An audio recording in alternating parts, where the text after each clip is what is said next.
Hello everyone, welcome to my channel.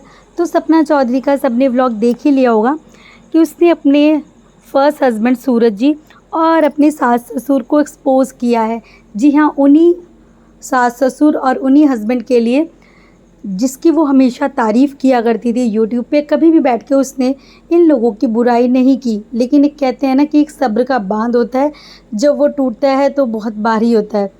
अपने सास ससुर के लिए हमेशा सपना ने ये बोला है कि आप हेट कमेंट मत कीजिए, कोई बात नहीं, मैं अपने व्लॉग्स में उनको नहीं दिखाऊंगी और मैं अपने व्लॉग्स में अपनी बेटियों को दिखाऊंगी, अपना व्लॉग बनाऊंगी। लेकिन कुछ तो ऐसा हुआ ना सपना के साथ में कि भाई उसने सब्र तोड़ दिया। जो रिकॉर्डिंग उसने इतने टाइम से छिपा के रखी थी, उसने कभी किसी बात में भी इसका जिक्र नहीं किया। उसने पहले भी वीडियोस बनाई है और उसमें यही कहा है कि सूरज जी मुझे बहुत प्यार करते थे, मेरा बहुत ध्यान रखते थे, उन्होंने ही मुझे इवन ये चैनल भी खुलवा के दिए और वो मेरी हर एक ख्वाहिश पूरी करते थे। लेकिन उसने अभी तक ये सारी बातें छिपा के रखी थी लोगों से। लोग उसको कहते थे भाई सपना बहुत ज़्यादा स्ट्रॉन्ग है, उसने अपने 2 हस्बैंड खो दिए। बहुत बड़ी बात है कि अभी भी वो खड़ी है और अपने सास ससुर का भी ध्यान रख रही है, अपनी बच्चियों के लिए जी रही है। और अपना भाई जो औरतें ना टूट जाती हैं, अपने मायके जाके बैठ जाती हैं, लेकिन इतनी कम उम्र में उसने इतना सहन किया है। लेकिन जब आज जो वीडियोस देखी ना सपना की, तो सच में रूह काँप गई। वो जो उसने ऑडियो क्लिप लगाया था जिसमें उसने बताया है कि मेरे सास ससुर जितने आज सीधे बनते हैं ना, कि कुछ लोग कमेंट्स में बोलते हैं कि भाई उन्होंने अपने 2-2 बेटे खो दिए हैं और कितने सीधे बनते हैं ना, तो ये बिल्कुल भी सीधे लोग नहीं हैं। इनफैक्ट उसने जो वीडियो ऑडियो भी लगाई है ना, और जो ये वीडियोस बनाने का पर्पस है उसका यही है कि अपने सास ससुर के लिए वो बताना चाहती थी कि ये लोग सीधे नहीं हैं। ये मुझको सूरज जी से कान उनके भर के सूरज जी से पिटवाते थे। और उसने वीडियो में सीधा सीधा बोला है कि इन्हीं की वजह से हमारे बीच में कलेश हुआ करता था। जो सपना चौधरी के फर्स्ट हस्बैंड थे वो सूरज जी थे और मात्र 18 साल की उम्र में सूरज जी से सपना की शादी हो गई थी। 18 साल की लड़की में सेंस इतनी कहाँ होती है, तब भी उसने इन जो डोमेस्टिक वायलेंस उसके साथ हुआ करता था, इतनी फ़िज़िकल अब्यूजिंग होती थी, उसने उसको सब कुछ सहन किया। और उस क्लिप में रूह काँप जाएगी कि सपना उस टाइम पे 6 मंथ की प्रेग्नेंट है और उसके हस्बैंड जो हैं फर्स्ट हस्बैंड, वो उसको किस तरीके से थप्पड़ मार रहे हैं, उसका सिर दीवार में दे के मार रहे हैं और उसका गला दबा रहे हैं। मतलब आपकी वाइफ है तो आप कुछ भी करोगे, मतलब आपने उसको एक तरीके से ख़रीद लिया है, आपकी प्रॉपर्टी हो गई है, अब आप उसके साथ कैसे मर्जी बिहेव करो। आपको ये नहीं पता कि वो एक इंसान है, आपकी अपना सब कुछ आपके लिए छोड़ के आई है, आप उसके साथ कुछ भी करो फिर। तो सपना ने ये बताया कि जो सास ससुर आजकल सीधे बन रहे हैं, लोग इनके लिए कमेंट्स करते हैं कि बुढ़ापे में इनका कौन सहारा होगा, अब ये बेचारे अकेले हो गए हैं, 2-2 बेटे खो दिए हैं। तो सपना ने ये बताया कि इनकी वजह से ही यही उनके कान भरते थे और मुझे मार खानी पड़ती थी। मैंने सब कुछ हंस के कर रखा, मैंने कभी कुछ नहीं बताया ना किसी को, लेकिन ये आज मुझे ऑडियो मजबूरी में डालनी पड़ रही है कि रील और रियल लाइफ में बहुत ज़्यादा डिफरेंस है, ये तो मानना ही पड़ेगा। क्योंकि एक कपल है दैट ग्लैम कपल, उसमें हिमांशु और ऋषि, भाई सब लोग उनके, जो लोग उनको फॉलो करते हैं वो लोग जानते हैं कि वो कितना प्यार से अपने व्लॉगिंग करते थे, इतना ज़्यादा प्यार। यंग बहुत कम एज के हैं तो इतना ज़्यादा प्यार दिखता था उनके व्लॉग्स में। फिर एकदम से उनकी डाइवोर्स की न्यूज़ आती है तो लोगों को लगता है यार ये क्या हो गया। क्योंकि जो लोग आपको फॉलो कर रहे हैं काफ़ी टाइम से, अगर 1-2 दिन भी आपके व्लॉग्स ना आए तो वो लोग वेट करते हैं और वो आपके फिर किसी जो क्लोज़ वन होते हैं उनको मैसेज करके पूछते हैं या आपको कमेंट्स में पूछते हैं कि आप लोग कहाँ हो, वो आपके लिए वरी करते हैं। तो इसी तरीके से उनके लिए भी लोगों ने वरी करना स्टार्ट किया था कि भाई आप लोग कहाँ हो। तो ऋषि ने बहुत प्यार से आके, उन्होंने एक दूसरे के ऊपर खैर छीछा लेदर तो कुछ नहीं किया, उन्होंने सीधा बोला कि हमारी अंडरस्टैंडिंग मैच नहीं कर रही है, हमने अपनी फैमिली में बैठ के बात की और इस वजह से अब हम साथ नहीं हैं। तो वही हिमांशी ने एक बहुत अच्छी बात बोली थी कि रियल और कैमरा लाइव बहुत अलग होती है। कैमरे में हम सिर्फ वही दिखा सकते हैं जो लोग देखना चाहते हों।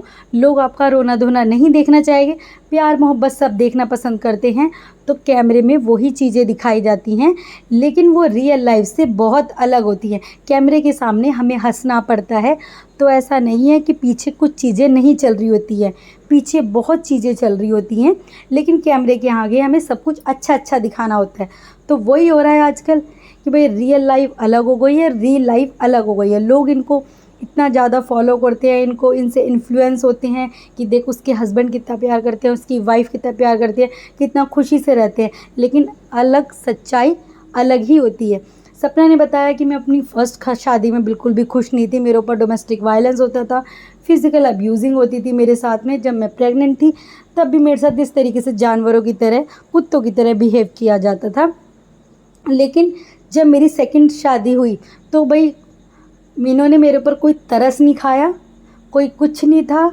इन्होंने अपने बेटे की शादी मुझसे इसलिए की क्योंकि सोसाइटी को ये ना पता चल जाए कि ये मुझ पे मारपीट किया करते थे, और क्योंकि उसके पास सपना के पास रिकॉर्डिंग्स भी थी कि मेरे पास मारपीट किया करते थे, मुझे इस तरीके से रखते थे।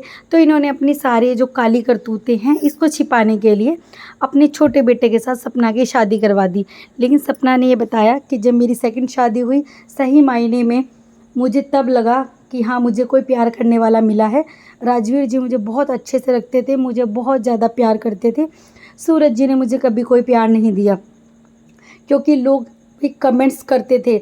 जब राजवीर जी की डेथ हुई तब लोग सपना को कमेंट्स किया करते थे कि भाई हमेशा अपने सेकंड हस्बैंड के लिए रोती रहती है, हमेशा वीडियोस में दिखाती रहती है राजवीर जी, क्यों अपने पहले पति का नाम नहीं लेती है, क्या उनको याद नहीं करती है, क्यों उनके लिए रोती नहीं है, सिर्फ़ और सिर्फ राजवीर जी क्यों।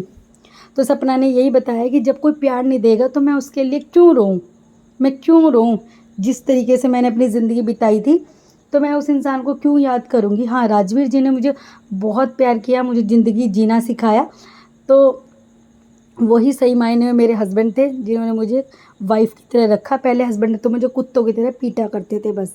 लेकिन बात यह है कि अब सपना ने ये सब कुछ बता तो दिया, और उसने ये भी बोला है कि आगे मेरे पास इस तरीके की और भी ऑडियोज़ है और मैं सब कुछ बताऊँगी। अब मैं सब कुछ यूट्यूब पे लाऊँगी, अब मैं कुछ नहीं छिपाने वाली। मैंने बहुत हो गया, क्योंकि चाहती तो सपना उस टाइम पे भी पुलिस में दे सकती थी, कहीं भी वो ऑडियो लगा सकती थी, लेकिन उसने इतने साल तक ये चीज़ें छिपा के रखी।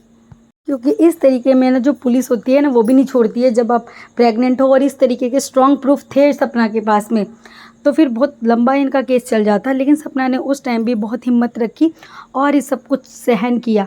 तो कुछ लोग कमेंट्स कर रहे हैं कि भाई अब तो सूरज जी चले गए हैं, अब ये सब कुछ बताने का क्या फ़ायदा है। तो यहाँ वो अपने सास ससुर के बारे में बता रही है कि इनका किया गया था सब कुछ, ये भड़काते थे उनको, इनकी वजह से मैंने मार खाई थी। क्या पता सूरज जी उसको प्यार करते हो, लेकिन अपनी मम्मी पापा के कहने के ऊपर वो ये सब कुछ किया करते थे। तो कुछ लोगों के कमेंट्स ये भी हैं कि भाई पहले तो तुम ये दिखाती थी कि मेरा बहुत ध्यान रखा जाता था, मुझे बहुत प्यार मिलता था, लेकिन एकदम से अब क्या हो गया जो तुम इस तरीके से सब कुछ प्रूफ लेके आ रही हो। और भाई इससे तो तुम्हारी जान को भी खतरा हो सकता है, क्योंकि जब तुम इस तरीके के प्रूफ डाल रही हो तो, और उसी घर में बैठ के डाल रही हो, तो तुम्हारे साथ कुछ भी हो सकता है। तो सपना ने यही बोला है कि भाई अब मेरी चाहे जान भी चली जाए, लेकिन अब मैं सब कुछ डालूँगी। और अब ये यूट्यूब पे बहुत ज़्यादा वायरल हो गई हैं चीज़ें, क्योंकि जब सपना की ये चीज़ें सुनी हैं तो सबकी रूह काँप गई कि एक हस्बैंड अपनी वाइफ को इस तरीके से किस तरीके से मार सकता है। और ऐसे कौन से माँ बाप हैं जो अपने बच्चों का घर ख़राब करना चाहते हैं, और अपनी काली करतूतें छिपाने के लिए अपने छोटे बेटे का भी फिर से घर ख़राब किया। घर ख़राब किया इन द सेंस कि भाई अपनी भाभी से शादी करनी पड़ी उनको। बाद में वो बहुत खुश थे, वो बात सही है, लेकिन अपनी भाभी से शादी करनी पड़ी। अगर वो अपने पहले बेटे को इस तरीके से भड़काते ना तो सपना पहले से अच्छे से रहती ना। खैर, अब सूरज जी और राजवीर जी तो इस दुनिया में नहीं है, वो तो किसी के हाथ में नहीं था, वो तो भगवान के हाथ में था। जो भी हुआ है, लेकिन वो ऑडियो क्लिप सुनने के बाद यही लग रहा है कि सपना भाई सच में बहुत ज़्यादा स्ट्रॉन्ग है। उसने बहुत कुछ झेला है ज़िंदगी में, बहुत कम एज में बहुत ज़्यादा चीज़ें झेली हैं और बिना किसी से शेयर किए।